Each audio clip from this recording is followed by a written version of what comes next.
Oh, we're live. Oh my God, this is so weird. Good evening, everybody, and welcome to today's episode of ATT.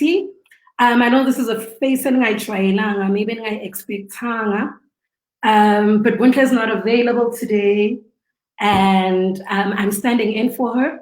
But I do have Tom Bruce, who is the co-host for our mail shows on a Monday. Thank you so much for joining us. Thank you so much for joining us. It's episode 10. It's episode 10. And that means we have about 3 more episodes to go because we've scheduled our stuff for Woodsy season is going to be 13 episodes. So we've got about 3 more episodes to go. We're discussing mental health today. I really do hope you enjoy. Please remember, a lot of our guests today and our co-host actually are experiencing a load shedding. So we might have a couple of technical glitches, but for the people that are always joining us on the show, we don't pride ourselves in it, but I'm sure in Central, please be a bit patient with us. Let's have a great show. It's a very important topic. We've tried our best to make sure that we have people that have experienced mental health problems as well as maybe a professional in the field. So do enjoy. I'd like to introduce our co-host, who I actually met in person this week. Hey, Tom. Hey, how are you, man? Yeah, Pilunjan. How's your week been? Yeah, it's been hectic. We keep working. We keep trying to find ways to stay on the board. Chasing the dreams, chasing the goals. But it was a hectic week that I've had, and but it was productive. That is what's important. This weekend, on Friday, we shoot on Toledo TV. That's when I met you. Yeah, and Saturday and Sunday, we were playing soccer matches in relating to against GBV. We were standing up as men to say against GBV. So yeah, we had couple of games, soccer matches as men that we didn't trying to raise awareness like us, and have these conversations afterwards. But yeah, it has been good. How about you? Siyabonga. Firstly, I want to just say siyabonga. It's nice to see our men stand up for us at a time where we can't. My week's been okay, man. Every day is hectic. But hectic is good, right? Hectic is good. It's better than just not doing anything, especially around these COVID times. Did you manage to watch our episode last Wednesday on Saturday? Hey, you guys are on fire, hey? It was very good. Yeah, no, it was, and then it kind of also taught men quite a lot, because when we start talking about sex, we shy away from being vocal about it. Yeah. Right. Yeah. But you guys managed to bring in the conversation as women on how you want these conversations to go around, on how you want your man or any other man to know that we were talking about sex. We're not only talking about the penetration and the orgasms that happen, but so many elements coming in.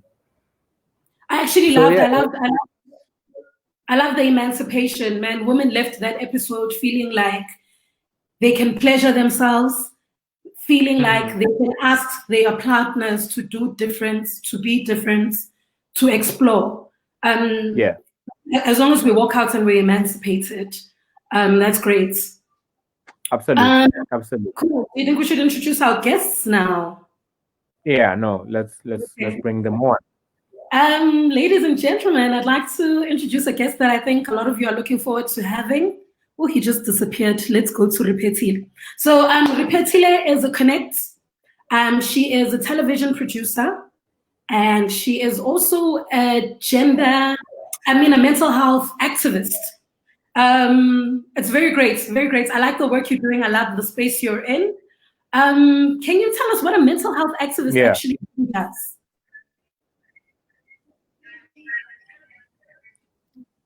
Okay, cool. Hey guys. Hey, how are you doing? Hey. So initially when I started, thank you. So initially when I started advocacy, I initially was diagnosed with bipolar disorder and generalized anxiety disorder. And then at some point after being diagnosed, I realized that hide away and shy away from the topic. Especially when I have to tell people that this is what I'm going through, this is what I've been diagnosed with, especially in the Black society, you know. And then I, decided, let me just advocate, let me educate people about mental health, about what is mental health, not from their ideology of this is mental health. So an advocate advocates for mental health. You speak about it, you're not shy, you become the voice of the voiceless. You tell other people's stories, you share your story to empower other people. So that's what I do as a mental health advocate. Okay, cool. Our next guest is someone that I've been looking forward to having on the show for a while. Tommy, this is the first person, guys, that actually I've heard speak out about mental health. I'd never seen anyone say, I suffer with this and this and this and this. This was the first Black person I've ever seen on social media saying, hey, this is my struggle. Polisa, welcome. Hey, what's up, guys? Hey, welcome, Max. I'm good. Happy to join you guys finally. I can't hear you properly. I'm saying I'm happy to join you guys finally. I'm not sure if the connection is good.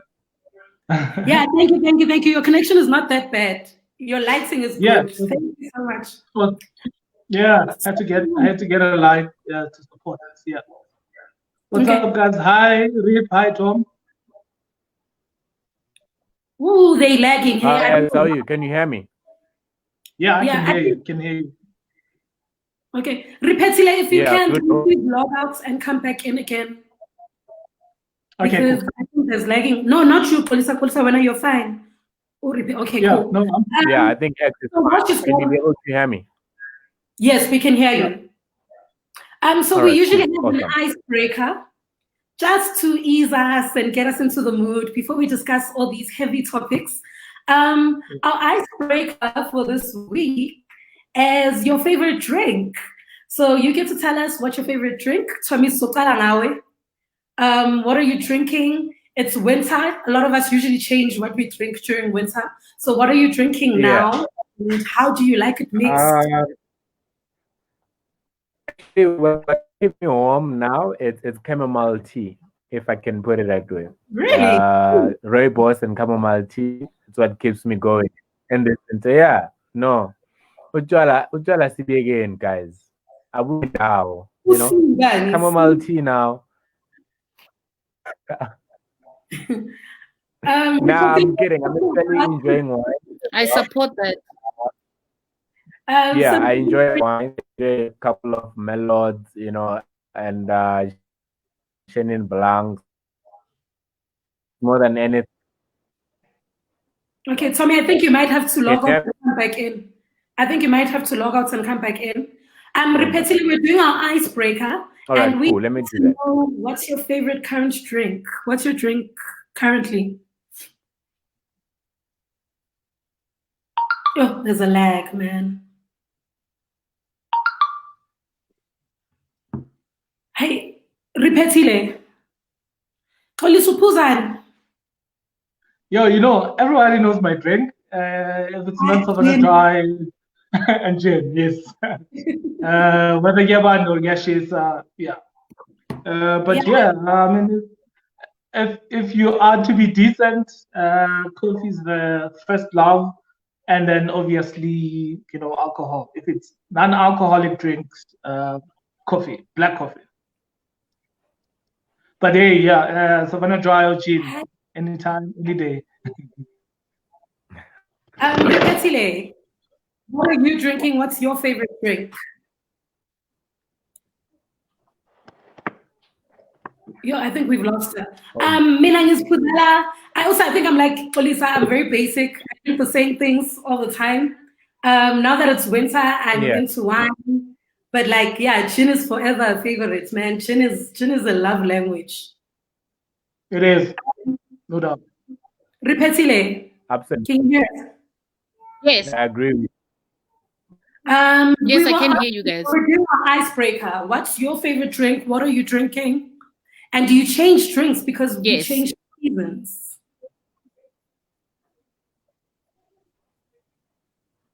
Okay, well, can you guys hear me properly? Yep, we can. Okay. So I initially I don't drink alcohol. So my current favorite drink is filter coffee. Okay. With the points that you just said, I think Is maybe that we it? should Filter start out- coffee and you sorted. Yeah, I'm good. I'm good. Or lemon water or just water. Okay. And anything Bev? No, unfortunately not. Okay, cool. That's good. That's good. Okay,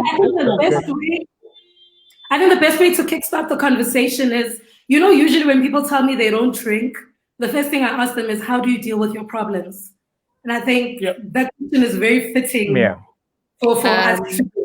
So as a person who does not drink, as a person who's identified that they're dealing with mental health and they have been diagnosed with bipolar, how do you then deal with your problems? Because Mina, I don't know, maybe we'll get into it further into the conversation with mental health, because I don't know which boxes to tick. I probably will say that I do not suffer from mental health. Yeah. So how do you deal with your problems? Because alcohol for me is an escapism. I drink when I'm happy, I drink when I'm sad. So how do you deal with your problems? Well, personally, I have been on medication for the past 12 years. So that's how I deal with my issues. So it's medication and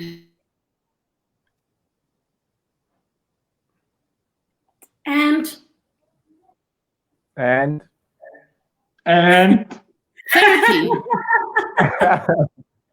You guys are so stupid.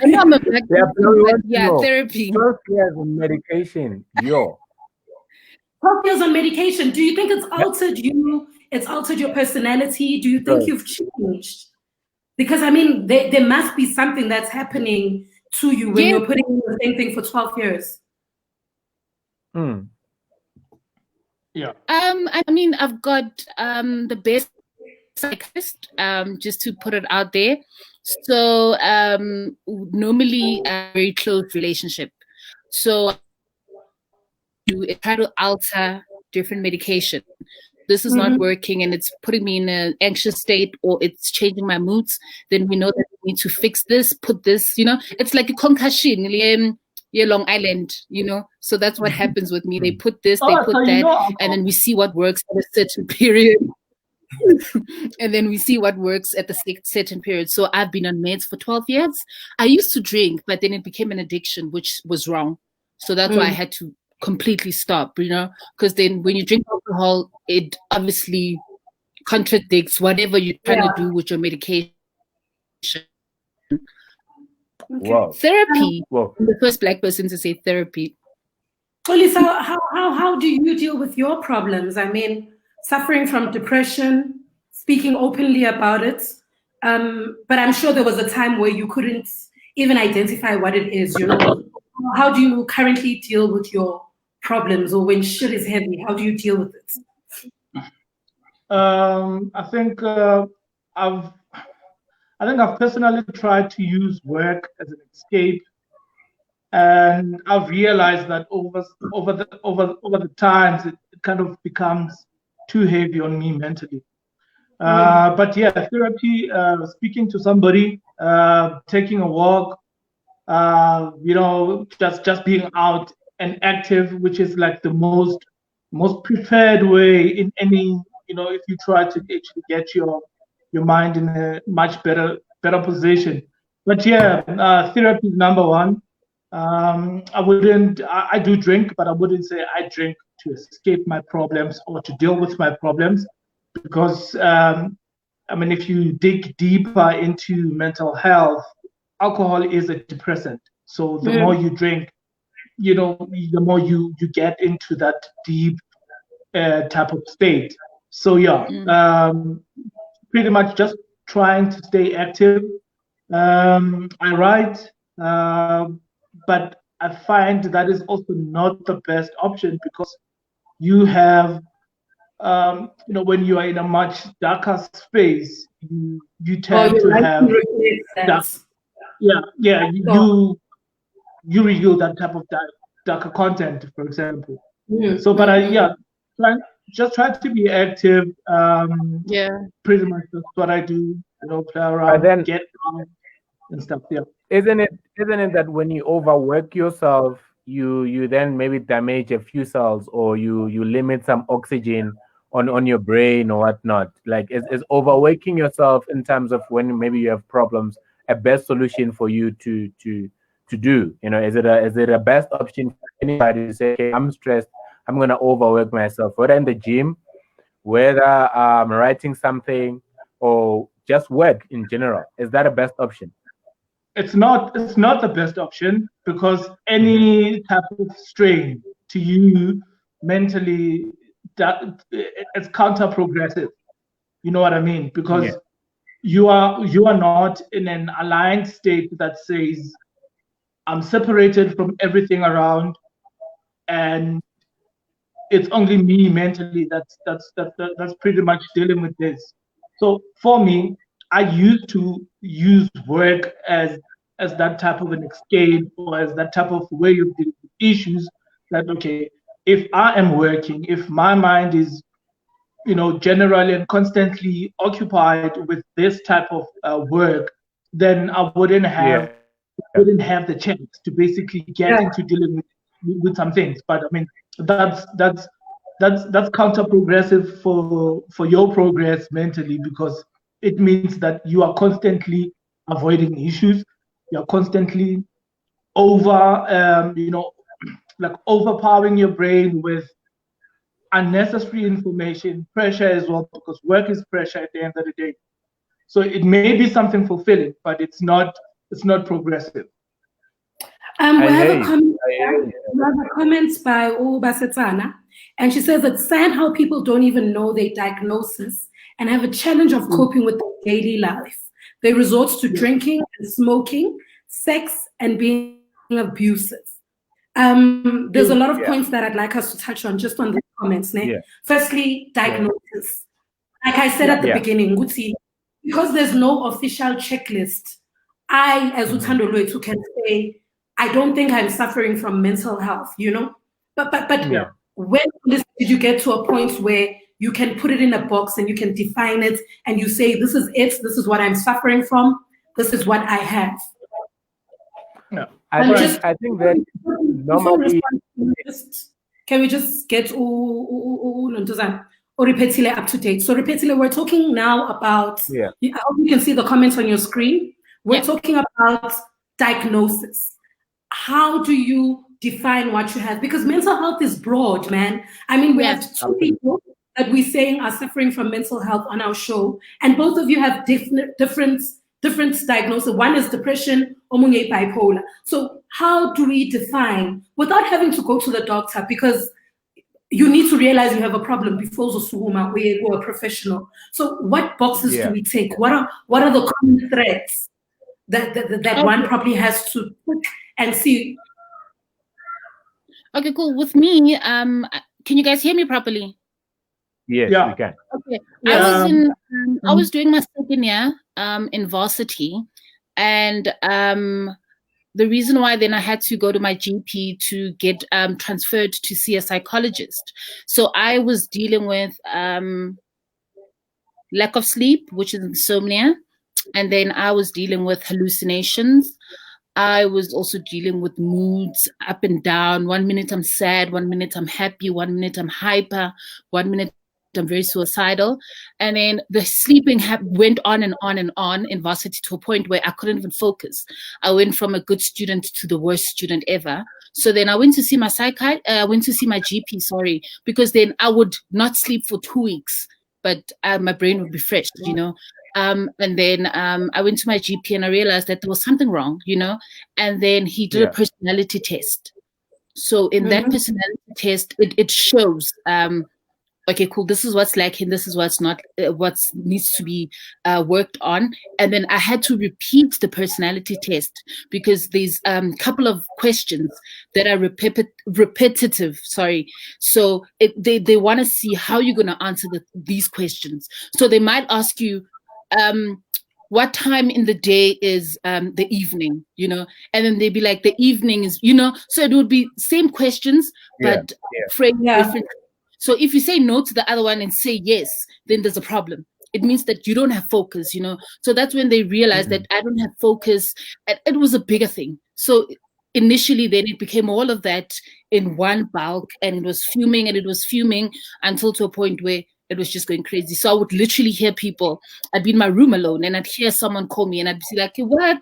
You know, and it's not scary. I can see your face. You're like, it wasn't as scary as it was, but I understood what was going on. I could feel that something was wrong, you know? So those are the symptoms that I had. But obviously, as a Black person or not being educated about mental health, then I knew that I need to take a stand. And I went to see my GP. And then we did the test and he was like, okay, cool, you need to see a psychologist, which is something that I do. And all the time I tell the people when I speak at events, I tell people that the day I got diagnosed, I was happy because then I got to understand what was going on with me and how I needed to alter my life, you know, because then having lived with that and not getting assistance, maybe it would have blown and I would have been like suicidal and who knows, I wouldn't be in this world, you know? So they had to alter my chain of thoughts. They had to work because I had also chemical imbalances in my brain, which is mostly something that people don't talk about, you know? People always say, I'm moody, bipolar. But with me, it's not only the trauma, the experience that I had as a child, but it's also the imbalances in my brain. So if your brain goes like this, the chemicals, my chemicals go like this, that's what affects the mood. You know, so that's what alters my anxiety and all of that. So yeah, that's what I went through. Well, Lisa, can you tell us about the story leading up to your diagnosis? Wow. And then for you, Yeah.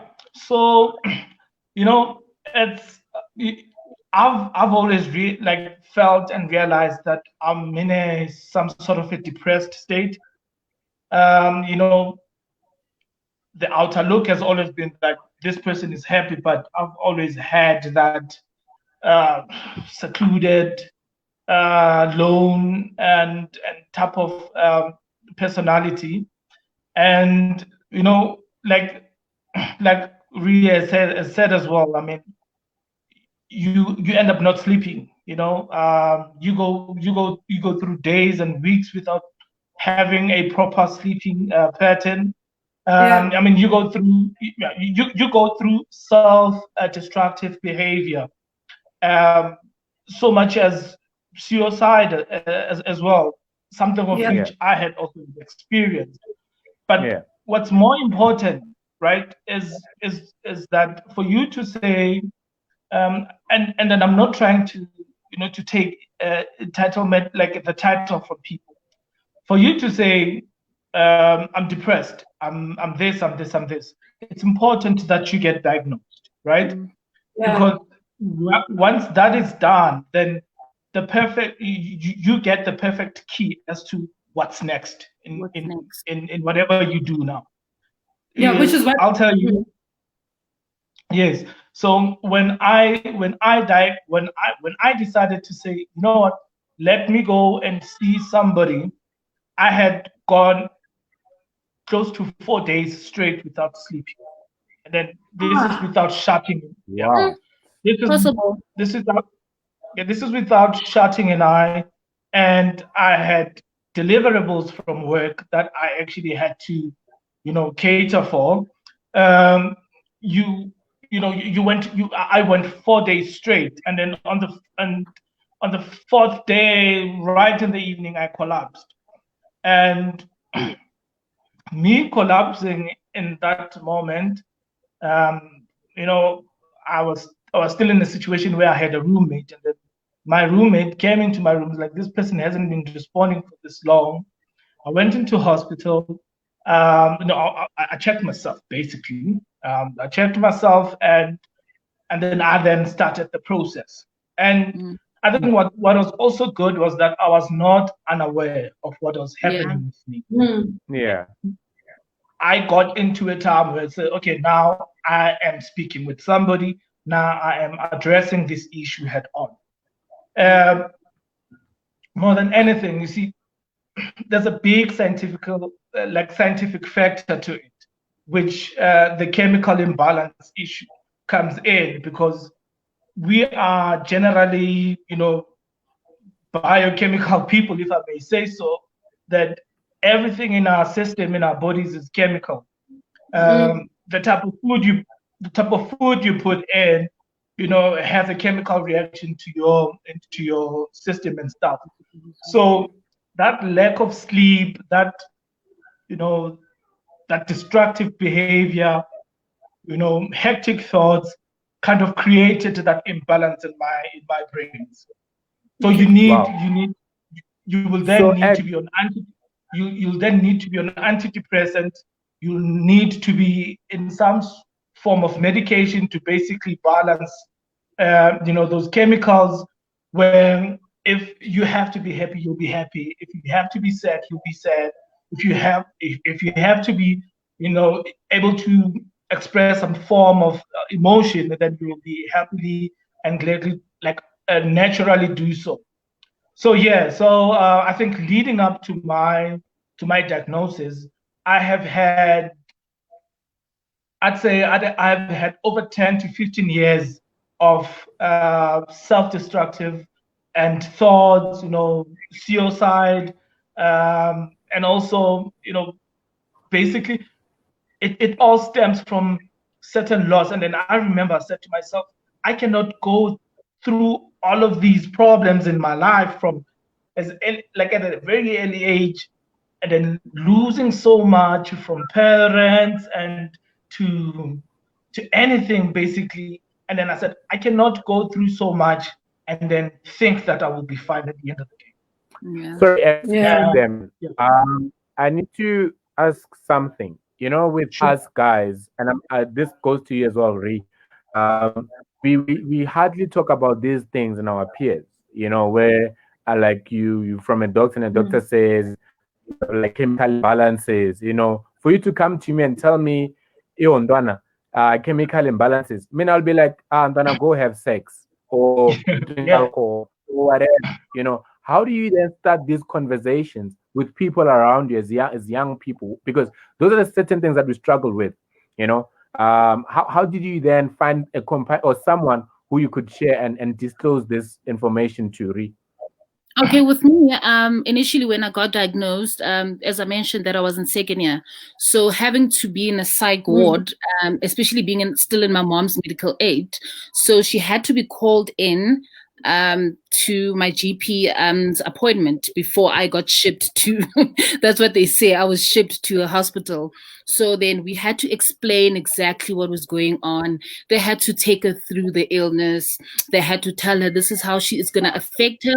This is how she's going to change. This is how, So my mom was really there. She was, we spoke. We were very open enough, because if I didn't speak to my mom about this, then I wouldn't have anybody to speak to. So you know what, once you get to understand yourself, it is quite easy to actually tell somebody about your illness. I haven't been shy, because I started advocating, I think about 7 years ago.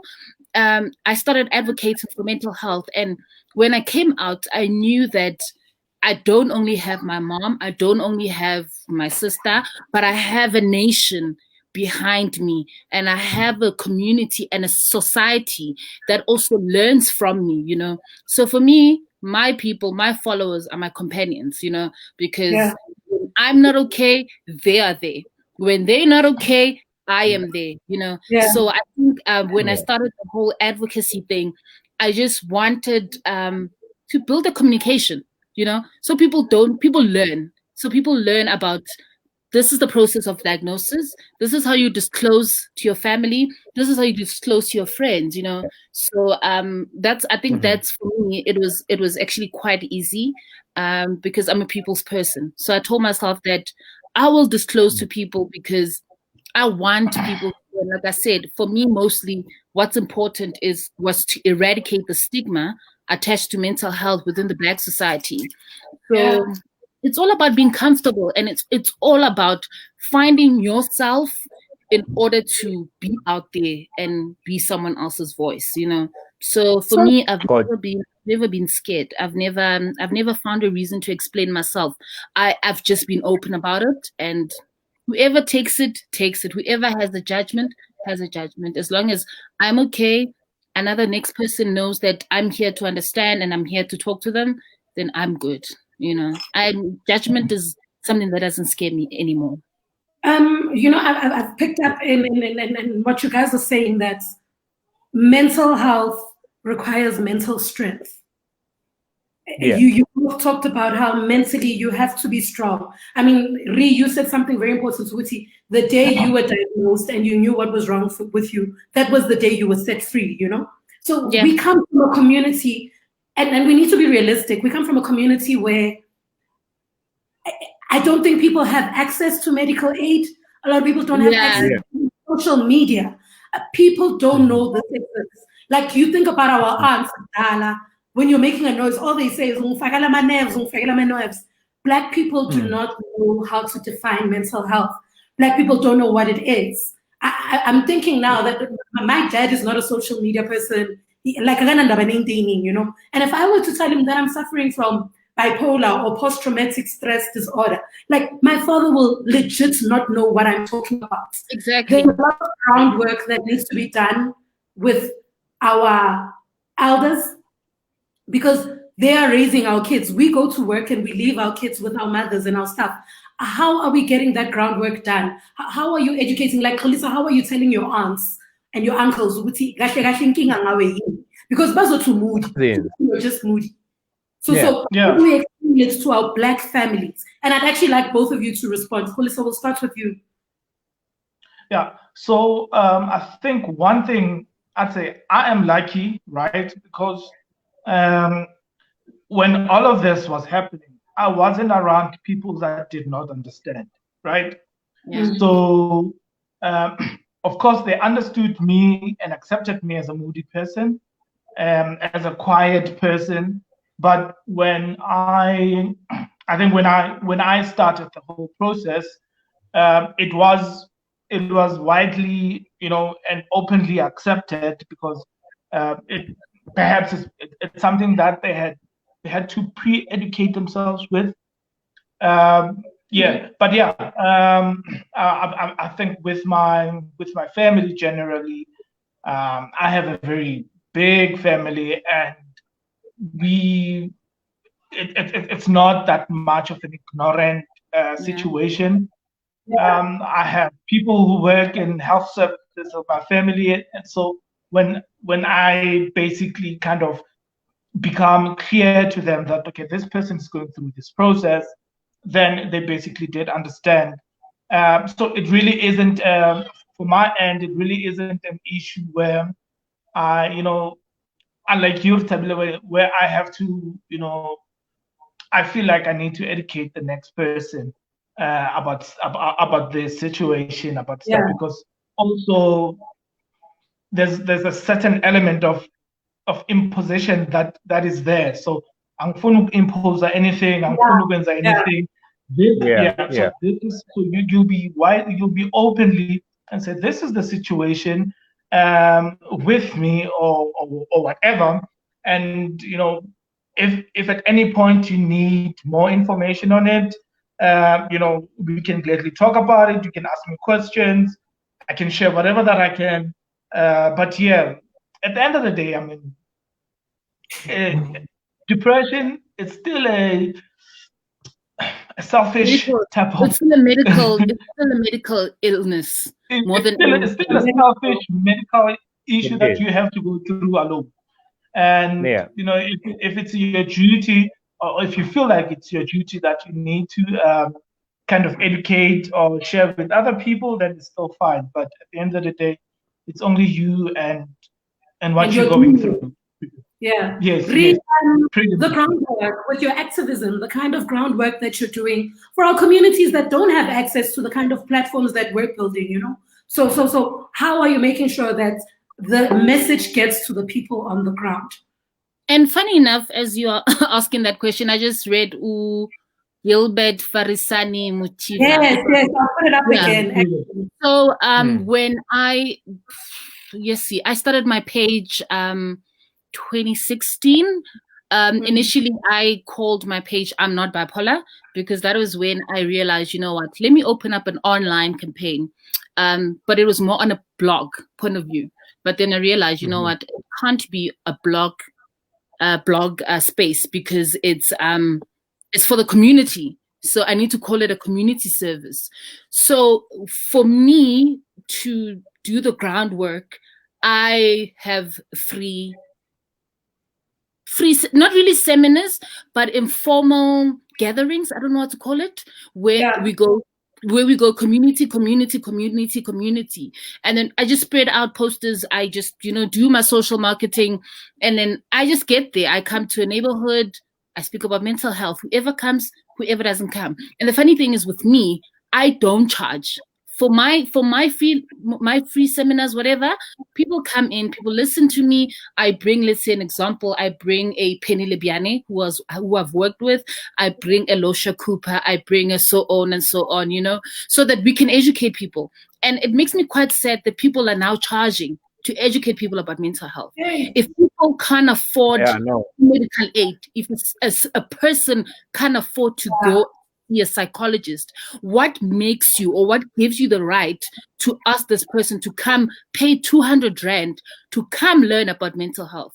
Me being an activist, that was my first thing. I realized that there's a lot of people who come to me and they say, oh, Reps, listen, I have this issue and I can't pay to see a psychologist. And I always tell people that I don't come from a point of view of being a psychologist, but rather I come from a point of view of being a person with experience and a person who wants to share. And funny enough, like when Gilbert mentioned, with my page, funny enough, I have moved to, because I have understood the South African community, which I've been happy to share my messages. Right now, I've moved abroad. I've moved abroad because I want to take in the information from all these other countries and bring them back home. And bring them back home to share, to say we are living in South Africa. We've dealt with mental health. We're pushing this. We're educating people. But now what I'm saying to you guys is, let's hear from someone in what's your page again? Because a lot of people are asking. I'm not bipolar. I'm not bipolar. So I've reached out to Canada. I've reached out to India. I've reached out to all those spaces so that I can share people's experiences, to show South Africans that it's a nationwide illness. It's not something in the Black community where we can say aloya hlang or uloyiwe. It's typically a stigma. It's typically this most annoying stigma where people say uyahlanya, uloyiwe, all of that sting. So answering to Ubuntle is that we need to communicate further. If we want the stigma to change, we need to educate. If there's something like COVID, we are so quick to teach about COVID. We are so quick to take out all the billions. We are so quick to tell people to stay at home. But why can't we build facilities? Why can't we build facilities for people to be able to get assistance? So for me, guys, my mental health close to my heart, which is something that I've been doing for the longest time. If they were to say they're gonna pay me, I would do it full time. I would really do it. I love education. Yeah, it's actually fun now, because I mean, if I have reached up now, because I have my calendar. My calendar is done till September, So my calendar, every Monday, Wednesday, Tuesday, I have different countries. So I choose on Monday, I'm going to do UK. On Tuesday, I'm going to do USA. On this day, I'm going to do Canada. On this day, I'm going to do Kenya and India. Wow. So these are the countries that I've built a relationship around with different mental. Amazing. So for me, this is teaching me that we are all experiencing the same thing. There's a stigma within the white community. There's a stigma within the Spanish community. Last week I had a conversation with a lady from Brazil. She was also managing the same thing, saying, you guys might think that it's the stigma in South Africa. Even in the Portuguese or even in the Spanish culture, we are dealing with worldwide. We are dealing with the same thing. So I think it's a matter of, let's stop being naive. and act like this thing doesn't exist. Let's stop stereotyping mental health. Let's stop bringing up words to say ngiyahlanya. Mina mangathi ngiyahlanya, me, I'm going to tell you off. I don't get offended, but I prefer to teach, so people don't have this misconception, so people don't have this misconception. Yeah, I want to educate. I guess it comes to that point where it's when you people tend to think that you're crazy because that is what it has been associated with.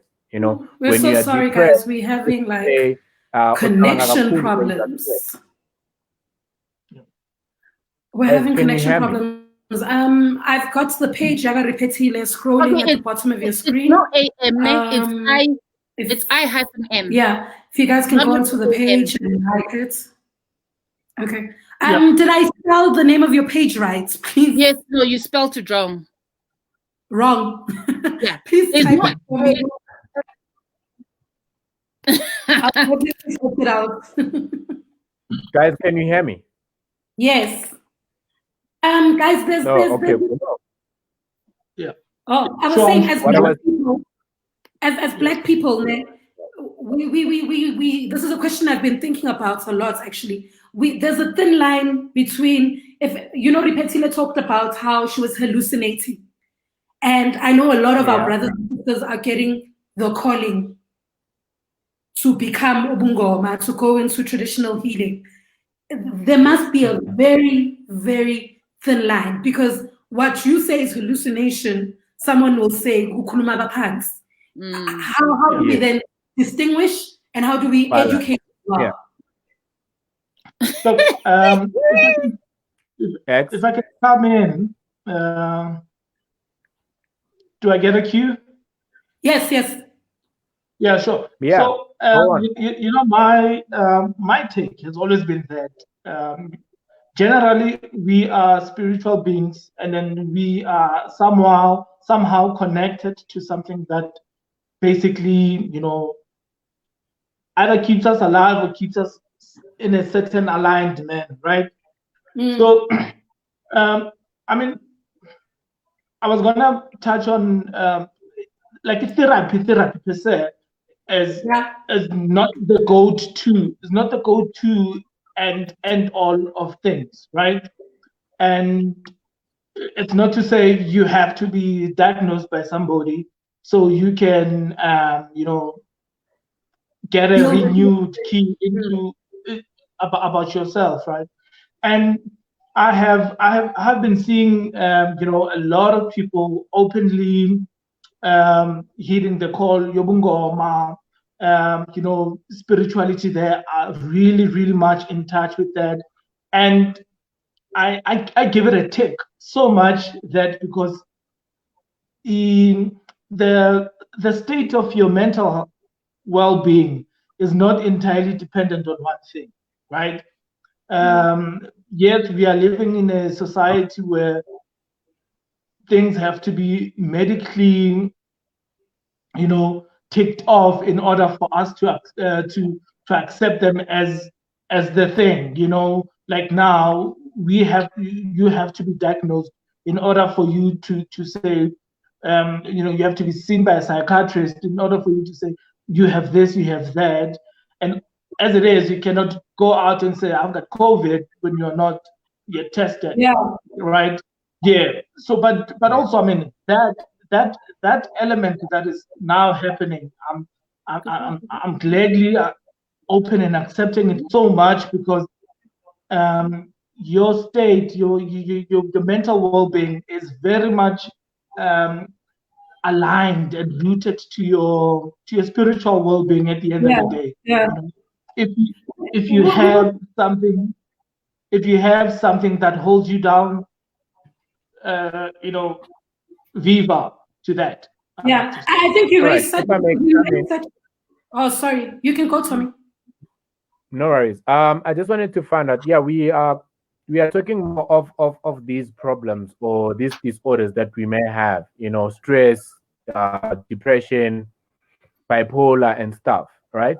But how do we know that we are mentally fit or mentally healthy? What happens? Which state in your life?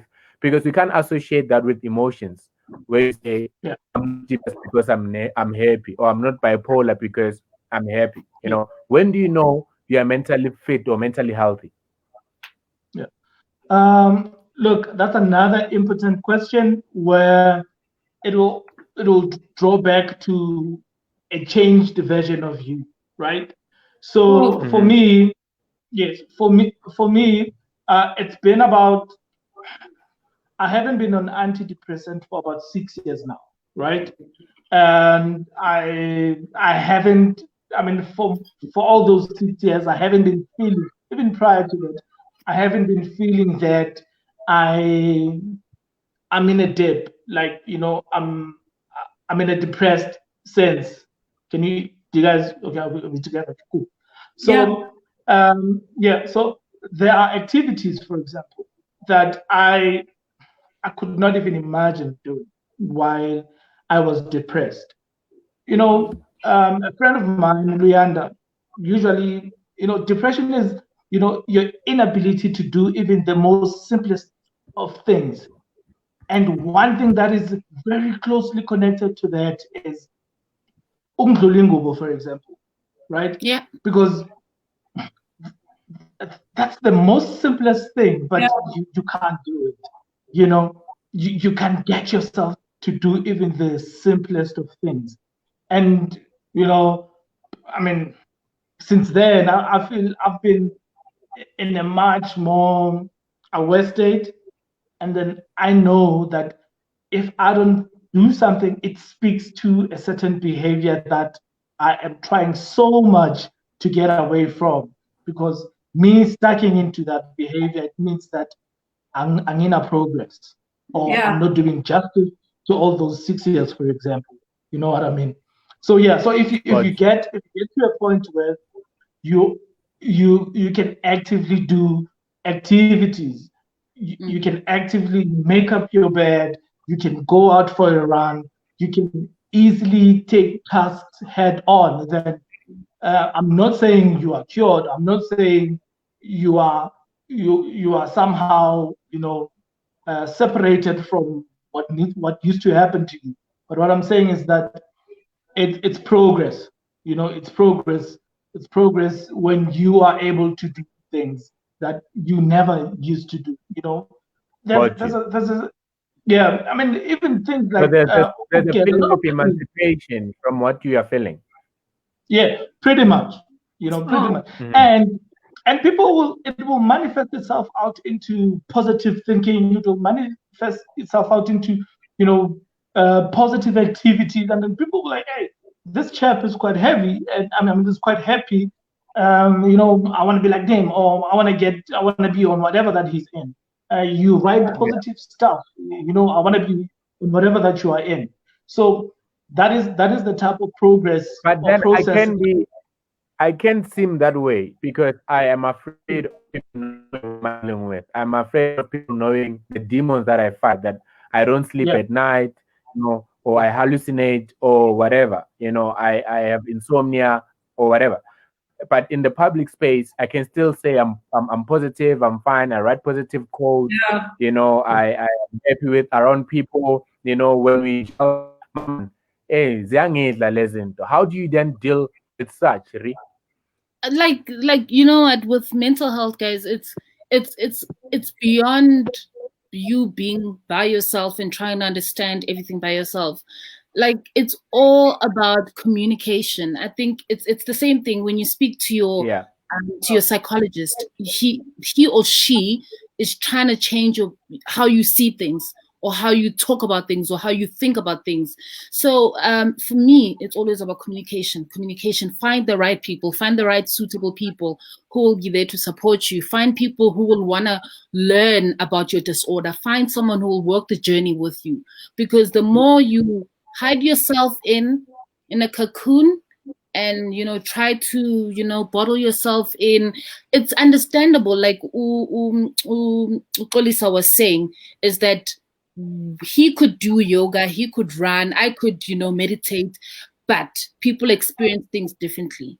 And he might have been off antidepressants for 6 years, but for me, because I have a much larger diagnosis. So for me, I won't be treated. It can't be treated. It can only be managed, you know. And that's the thing about mental health. People tend to say, "How ganta upola nin," you know, and people forget that you get illnesses like diabetes. You take insulin. You get people who have HIV and AIDS. You need to take ARV.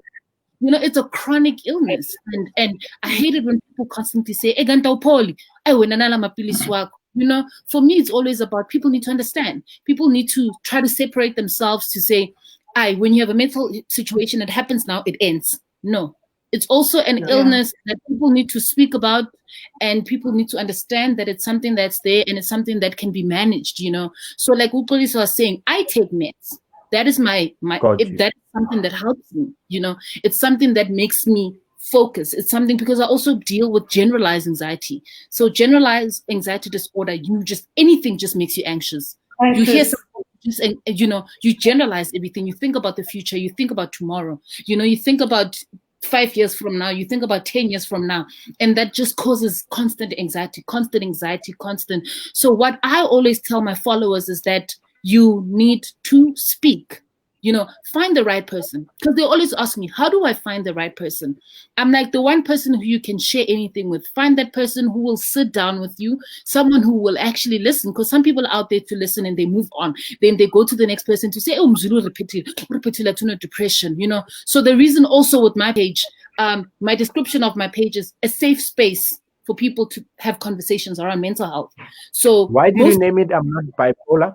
I did explain. Initially, I called it "I'm Not Bipolar" because it was a blog. It was my personal blog. So I was speaking about my daily experiences. So now I have then started a formal thing that I'm moving forward with right now, which is called Matters of the Brain. But because Facebook in January didn't want to change, and I had already got all these followings, you know, so I'm trying to chop, you know. So now I'm a big online campaign, you know. So also, I thought you were done. I was going to ask the next question. No, you can continue. Also, I like the comments, guys. Yeah, I could speak forever. Also, with what Basitana is saying, other people are born with mental health. Epilepsy is part of a mental health, and people don't know that. Epilepsy. Yes, it is. People don't know that. And I was having a conversation about epilepsy last week. Epilepsy is serious. My brother suffers from epilepsy. The seizures start here. Yeah, in the brain. So if anything that affects the brain, it's a mental state. You know? So it causes the brain to not get oxygen or some form of, you know, movement that the body goes down, and then you start having the tweaks. Similar to Tourette's.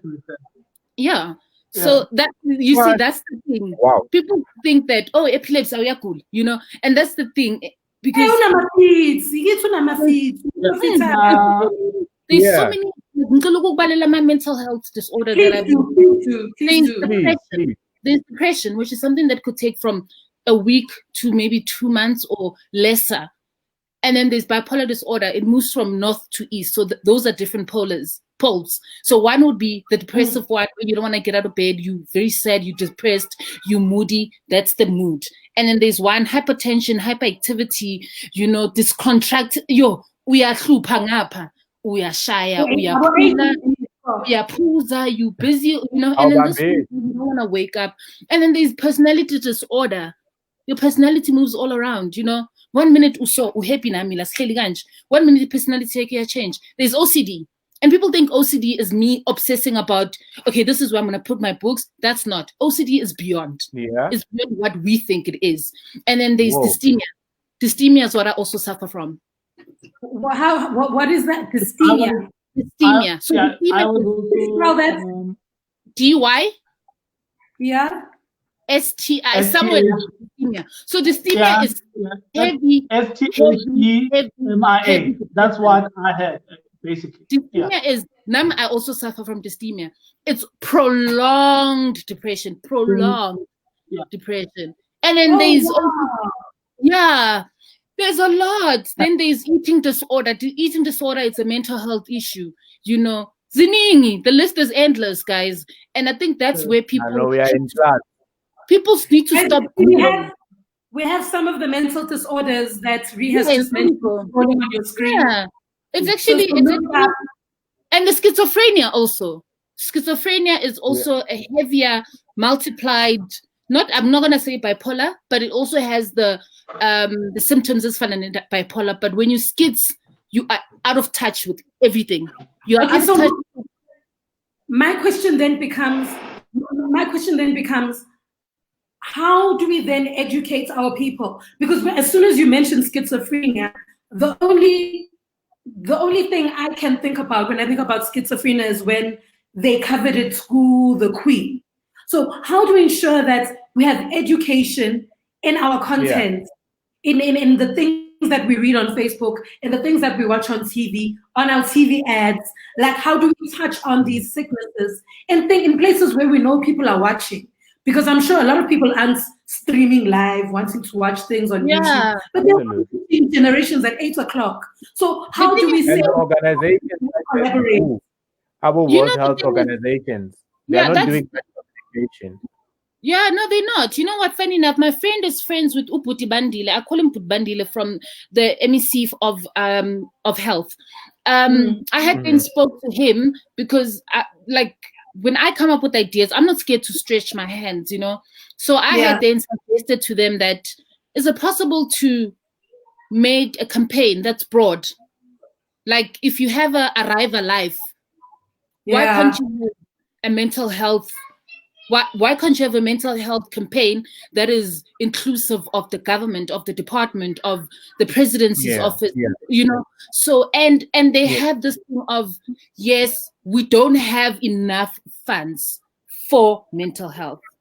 But then how do you have the capability of giving relief funds for people? I'm not saying there's something wrong with that, but we only have one hospital that is viable and that's working well, which is called Tara Hospital. Yes, which Tara. Is that a lot of people can go, but there's a waiting list for months. You could go in today, you'll probably get admitted in September, you know. And then my worry is I've got medical aid. I can go to those private hospitals where you pay 80,000 for 21 days. I'm good. What about those small people? Why can't we then work on building 2, 3, 4, 5 hospitals? That's all. If we can, for real, like it's been one of the saddest times during COVID to say, what are we then doing? What are we then doing with a society where people, like, guys, I constantly get texts every day, like on my inboxes. It's crazy also, sorry to cut you there, but it's crazy how we have around 800 deaths around mental disorders or mental illnesses, you know, 800,000 deaths around, because that's also a fact that WHO, World Health Organization, have put out, you know, but they would say then it's not something that is big enough or for us to have communications around, something to be campaigned for. You know, they only have this World Mental Days, but none much is. We have COVID where we calculate stats each and every day. That's what I wanted to touch on that. Ne? It's mental health only becomes. Oh, is it maybe mental health? I too. No. Listen, ne? I did an analogy. Mental health is recognized only when a celebrity deals with mental health. It is only recognized when someone is prominent and someone who's dealing with mental health that is known. Only then we're going to be like, oh, perfect. You know, oh, perfect. And I hate how mental health is a buzz, you know? So everybody's having all these mental health talks and all of them don't even have a story. They don't even have a background to leverage on, you know? So for me, it's quite absurd. Like, guys, we need to really take care of this topic. We need to, like, it's important that we overstretch ourselves. Guys, I used to call Department of Health every single day They are not interested. I won't lie to you guys. They are fully not interested. Because, I mean, if they can put up fund, if fund Yomuto one from our department with the arts, 20 grand for 2 months. How? Building a hospital, guys, it's easy. You can't send anybody a Vescopis because you're bipolar. That shouldn't be allowed. Yeah. That shouldn't be allowed because that's in the vicinity of someone who's got a minor. Not even, I'm not saying minor meaning it doesn't matter, but I'm saying a minor mental health, because Vescopis, it's where you find mostly people who are uncontrollable, you know, with schizophrenia, people who really are out of touch with reality, you know. And then you get a simple repetile who stays Mkukwini, who has been traumatized by being raped by Malume's friends. People, where are they getting help? And that's why the generation of today, guys, suicide numbers are high. I like what you're saying, Guti Bonabayapi, but Tolisa said something very important earlier when he touched on he didn't have to go to the doctor all the time to deal with his mental health. So do you guys have daily coping mechanisms? Yeah. For people, because remember we talked about mental strength. So how am I mentally strong to deal with my mental disorder? And I don't even have to think medical aid. I don't have to think getting out of my house. In the house, daily activities, things that people can do that are accessible to cope, to deal, to overcome. Maybe not even recover, or maybe learn to live with. But the thing sorry about that, just a quick one. You need to know what's going on before you can start doing all these activities, you know, because I could be totally out of. No, this is someone who, I get this. This is someone who knows they have depression. This is someone who knows they have bipolar.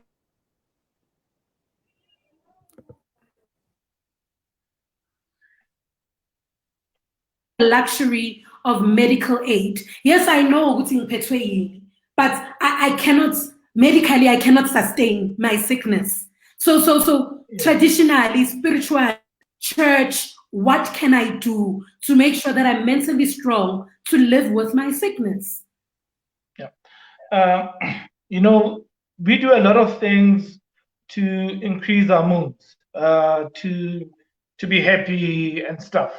But you know, it's also such a big environmental type of situation where forget about getting better if you are still in the same environment, right? Yeah. If you still hang out with the same people, if you still continue doing the same things, because it is like I said it a lot of times, it's so much of an environmental issue. Because even for me, what I realized is that I got better when I avoided those type of environments. If I have to go home, for example, right, I have to prepare myself. Even my partner, like, you know, understands this, that I don't go home all the time or as much as I would like to, because that's a big stressor for me, right? That's a big environment that that kind of ignites that and ignites all these triggers for me, and I avoid it. Yeah, I avoid a lot of it.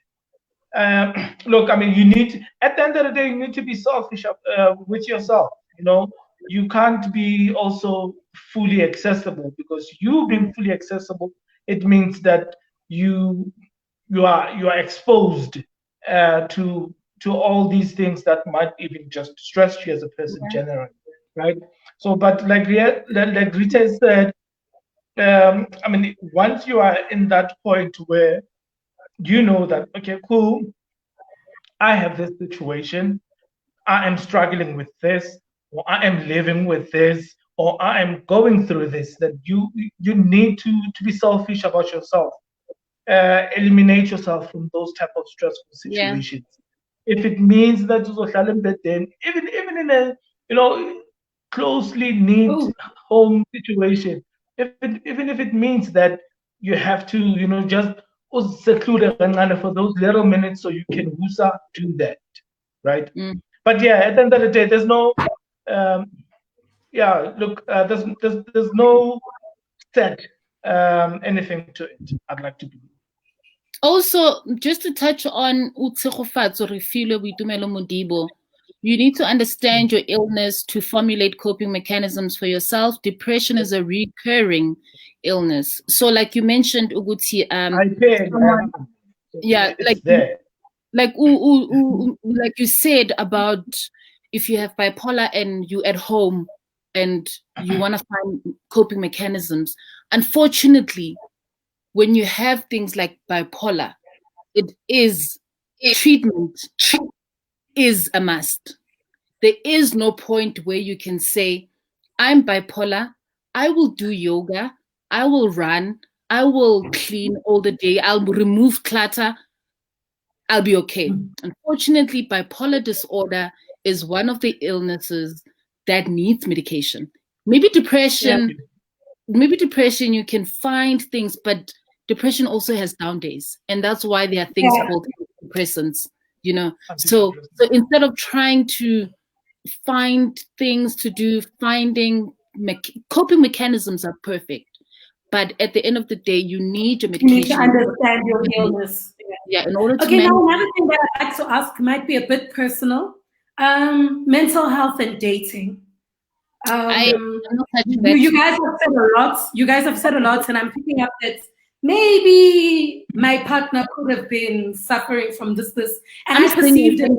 He's not giving me attention. So mental health and dating, because Terence, I think it was Terence who says their partner suffers from mental health. So how has dating become for you guys? Dating was perfect for me. I mean, my partner found out when I was in second year, you know, and he's been in this journey with me since. He's been there, he's done it.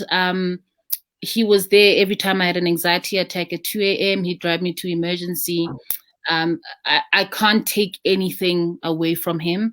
He was truly, truly supportive. But there were days, especially when I was manic, you could see that it was also affecting him mentally, because then being manic, it's the disruptive personality, it's the over drinking, or everything, your disruptive personality. Yes. You know, I could see that it was getting a bit too much for him, but he would try to be supportive. But then I had to switch the roles, because then I had to be there for him. So it was yin and yang. It was ongoing. It was ongoing. If I'm okay, he is feeling like he's overwhelmed, but to a point where, unfortunately, it had to end, you know, because it wasn't a very... You couldn't sustain it. Yeah, it was, even though I was with him for 10 years, but we realized that it was becoming too toxic, and I had to find myself. I had to be selfish in order for me to become a better person, for me to understand who I am, you know, before I could be with someone else. But despite that, he was full on. Doctor's appointments, he's there. Psychology, psychiatry, he was there. You saw I was pregnant.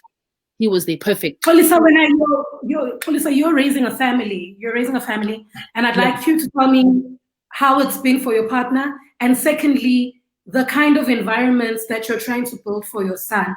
Because you said maybe going home is a trigger, so you try not to go home a lot. So what kind of home are you building, or you're trying to build for the mental health of your child?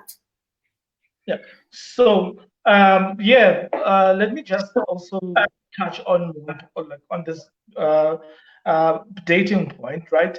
So I met my partner at the height of my dysthymia, right? So when I look back at the times when I was saddest the most, the times when I was depressed the most, it was the time where I actually met my partner. And it's been such a joyful ride, I'd like to say, because I feel like, you know, in this situation I am lucky. So not only does she understand, but she's also supportive. But it's not a consciously daily thing where I have to remember Mangvuga. I have a partner who's going through this and this. No. But yeah, I'm raising a family. I have a son, and even at that height, my partner is still around. I'd say I'm lucky to have someone who understands the situation. Exactly. Yeah. But also, what's good as well is that I also understand my situation, right? And I could not have been with her if I did not understand it myself, Exactly because true. I would have put somebody through stress. Like ngizobe ngathi ngikhiphela izinto zami kuye, for example, right? So Yeah. yeah, so I have a very supportive partner. We've been together for years now, and I'd like to think throughout that I've kind of formulated a way that says, if at any point I realize that my son, okay, he's turning 4 this year, so if at any point I realize that my son is is is perhaps not coping with much, then I know what to look at first. I know which doors I need to knock in first, and then I Exactly. know yes, and then I know which type of emotions and some certain destructive behavior that I need to look out for. In fact, to make sure that my son is in a rather much better path than me. Yeah, true. Welcome back, Tando. Hi, I was Tando. basically just. I'm Hey, so Tando. sorry, my battery died. You took up Yeah. your job. As you can see, my battery died. Yeah. So yeah, but just to basically touch a bit on what I said while you're not around. I was saying that number one, I've never really had problems with dating because I would like to consider myself as a very self-aware gent, and then I know if I say I'm getting into this situation, then I know what I need to work on. I'm raising a family. I've noted while you are not around that I know, and then I'm ready for whenever my son is going through what I've actually went through myself. Yeah. Noted that I have a very supportive partner who I'd like to think I did not have to convince her, Guti, this is the situation, because it was important for me to understand my situation first before I could say, Ejo, night writings, this is the situation. Yeah. You'll be dealing with somebody who has dysthymia for the rest of your life. And then once in a while, I might be bouncing off the walls, and then I'm going to need your hand through it all. Oh my God, beautiful. So now another thing that I'd like us to touch on, maybe to wrap things up, is triggers. What are some of the things that trigger you guys? How often does it happen? if you can just mental triggers. I guess we're gonna start, Ree. Please go. My mental trigger is someone who's moody around me, because I'm trying to work on my moods. So if you come with your burden of moods towards me, like my trigger is my aunt. I don't want to lie to you guys. She triggers me so much to a point where I found a coping mechanism of still being respectful, but ignoring her presence, her existence around me. And also another trigger is, Mina, guys, I've been good. I don't want to lie to you guys. I have been managing my mental health very well. So right now, if you ask me about triggers, she's the only trigger. Nothing triggers me because I have been able to speak to my brain on how to for it to work and what triggers me, and nothing triggers me anymore. Just my aunt and chain of thoughts. When you overthink. I suffer from overthinking. That's why I have GDA. That's why I have GDA. So I overthink. That is my trigger, especially GDA, generalized anxiety disorder. Okay.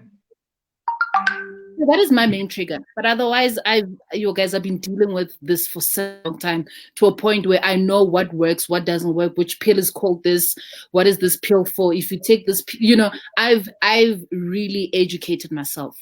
I've really real triggers. Well, you say your trigger? Is it on me now? Yeah. So I also think that I don't have as a lot of triggers because, like I said, I am self-aware, and then I know, But one thing that I'd say has kind of gotten to me is seeing someone or people who've battled with, mental illnesses for a very long time and then they give up. I was hard hit when WHP passed away. I was hard hit when Robert Williams passed away.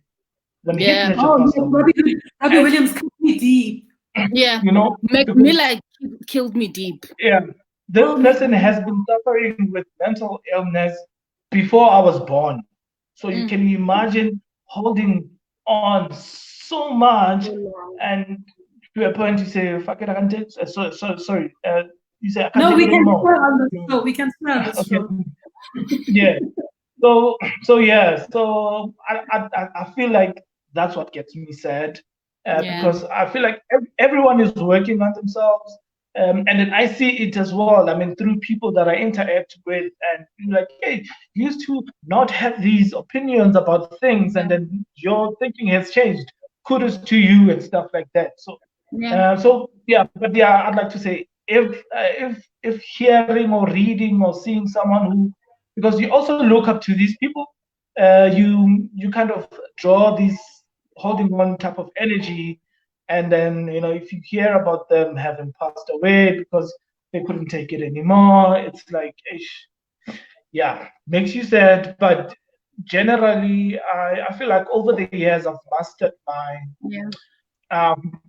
my happiness so much that I am able to kind of even avoid, even subconsciously, to avoid a trigger, to shut down the noise. Yeah, to shut down. Daily triggers, and then they aren't there really. But there will be reminders. Yeah. Guys, thank you so much for joining us. I wish we had more time, but unfortunately, we need to go back to our families. We need to go back to our lives. Yeah. And I'd like to have this conversation again. I liked how we touched on mental health and our traditional and African spirituality. I'd like us to dwell more into that probably next time. Thank you so much for joining us. Thank you to the people at home for watching. Do you guys have any closing words? Anything you'd like to share? Okay. You want to go first? Yeah. Okay, so for me, you can go first because I speak a lot. Okay, yeah. So, look, my closing is that self-love is the best love. You know what I mean? If it means that, if it means that you have to, I'll take these words from Stephen Compel as well. If it means that we have to go and buy that sneaker that you haven't been budgeting to buy, but you have the means to, because it's going to make you feel good, go and do that. Do it. Take that drive. Take that take that trip. If it means that you want to sit down, collect your thoughts, have a glass of wine, do it, because self-love is the best love. It means that you have to go for a haircut. Well, don't go for a haircut during COVID, obviously. But I mean, anything good that's going to uplift your mood and everything, do it. As crazy as it is, yeah. I like what you're saying. What you're saying is you're actually saying you have the power. If you are suffering from mental illness, who in a power yokuzijabulisa, who in a power yokuzikhipha la. Yes, it must be in line with understanding your illness. Yes, it must be in line with health and a health. But when you say self-love is the best love, you are saying, person, you have the power to take yourself out of these situations. I love that. Reed, any closing words? Okay. Oh yeah, I mean, it's me. Hey. Okay, my I'm very hyper, guys. Sorry. Okay, my last word is baby steps are okay because it's important for a baby to grow up to become a teenager, an adult, and fully go to death. Because the moment you take a step, it means that you are not looking behind, but you're moving forward to a better you. And for me, always, what I always say is that you need to ask the next person if they're okay, because you might be that only person who might save them to become a better person. So people need to start talking, and people need to find spaces where they can create safety for themselves, you know. So I'm always available. I'm always there. I listen to people, but at some point there are times where I shut down so I can be selfish for myself. So take baby steps, because it's okay. Don't rush yourself, because the more you rush yourself, the more uzisa emuva.